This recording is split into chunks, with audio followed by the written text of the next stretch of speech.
সপ্তাহের একটা দিন ছুটি, আর ছুটি মানেই বাড়ির অজস্র কাজ। তো কি আর করব, গরম হোক, শীত হোক, বর্ষা হোক, গ্রীষ্ম হোক, আমার তো বাড়িতে জামা কাপড় কাচতেই হবে। যেহেতু জানোই বাচ্চা কাচ্চার বাড়ি, রোজ দিন জামা কাপড় বেরোতেই থাকে। তো বেশিরভাগ দিন তো আমি ধোয়ার সময় পাই না, কিন্তু যেদিন আমি বাড়িতে থাকি সেদিন আমার কাজগুলো আমি করারই চেষ্টা করি। তো সেই মতন আর কি সকাল থেকে সব কাজকর্ম সেরে, মানে যেটুকু করার আর কি করে টোরে জামা কাপড় কেচে টেচে তারপরে স্নান টান করে রেডি হয়ে গেছি। আর বাড়িতে থাকলেই আমার বাইরেরও প্রচুর কাজ থাকে, সেগুলোও করতে হয়। তো আমি আর রানা এই ঠাটাপুরা রোদের মধ্যেই বেরিয়ে গেছি, কারণ কাজ করতেই হবে সপ্তাহে একটা দিন যেহেতু ছুটি। প্রথমেই চলে এসেছি একটা দোকানে, সেখান থেকে পাসপোর্ট ছবি বের করলাম। তারপরে সামনেই দেখি একটা টুকিটাকি দোকান বসেছে, সেখান থেকে এক গোছা সেফটি পিন নিলাম, যেটা মেয়েদের খুবই দরকারি জিনিস। তারপরে চলে এসেছি আরও একটা দোকানে, সেখান থেকে দুটো ওয়ারেস টাইপ কি বলে এটাকে, যাই হোক নিলাম।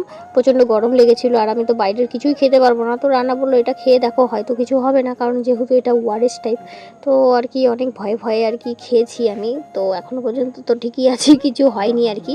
তো রান্না প্রথমে বলেছিল একটাই নাও, তো আমি দুটোই নিয়েছি, ভদ্রতা ইউনো।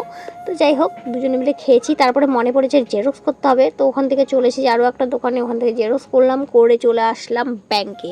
ব্যাংকের কাজগুলো জানো তো আমাদের আজকেও কমপ্লিট করা হয়নি, আবার বলেছে সামনের সপ্তাহে যেতে। যাই হোক কি আর করব, দুঃখ দুর্দশা হতাশা নিয়ে বেরিয়ে গেছি।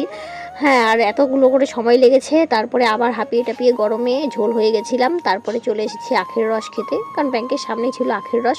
তো এটা আমি এর আগেও একদিনকার খেয়েছি, এটা খেয়ে আমার কোনো সমস্যা হয়নি। তো আখের রসটা নিশ্চিন্তেই আমি খেয়েছি, গরমের মধ্যে একটু শান্তি।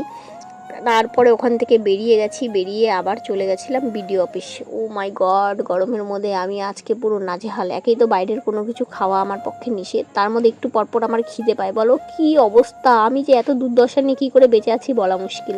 তো এখান থেকে অজস্র সময় কাটিয়ে এখানের কাজও কমপ্লিট করতে পারিনি। তারপরে সামনেই দেখছি একটা ফুচকার দোকান। এখানে এই কাকিমাটা ফুচকা আর কি বিক্রি করছে। এই কাকিমাটার একটা স্টোরি বলবো, যাই হোক। তো আমি তো কিছু খাইনি, মার জন্য নিয়েছি। আর এখানে চলে এসেছি একটা এসবিআই এটিএমে। ওখান থেকে আমার যেহেতু নতুন এটিএম এসছে, তো সেটার পিন জেনারেট করতে। এই এসবিআইয়েরও একটা ঘটনা আছে, সেটাও তোমাদের সাথে আলাদা করে শেয়ার করবো। মানে বললাম না, আমি যেখানে যাই ভাই ঘটনাই ঘটনা, ঘটনা ছাড়া আমার জীবনটা যেন ইনকমপ্লিট হয়ে গেছে। তো যাই হোক, তারপরে এই যে 1 কোটির একটা লটারি টিকিট কেটেছি, মানে একটা কাটিনি, 3টে কেটেছি লোভে লোভে। পাবো তো না জানি, আমি এখনও পর্যন্ত মিলাইও দেখিনি এখনও পর্যন্ত। যাই হোক, তারপরে বাড়ি চলে এসেছি। আসার পরে সবাইকে আর কি কি বলে এটা, ভুলেই গেছি, যা মাথাটাও শেষ হয়ে গেছে আমার, এত বকবক করি আর কি মনে থাকে। মিশালি, হ্যাঁ অ্যাকচুয়ালি মিশালি এনেছি, মা মিশাল খেতে ভালোবাসে। তো মার নাম সবার কাম, আমি কিন্তু খাইনি, তাই আমি সবাইকে দিয়ে দিয়ে রিভিউ নিচ্ছিলাম, কারণ যেহেতু একটা মহিলা বানিয়েছে, মহিলাটারই দোকান, তো কেমন বানিয়েছে সেই জন্য। আর মার কিন্তু নর্মালি কোনো কিছু পছন্দ হয় না জানো, কিন্তু আজকের মিশালিটা মার নাকি খুব পছন্দ হয়েছে।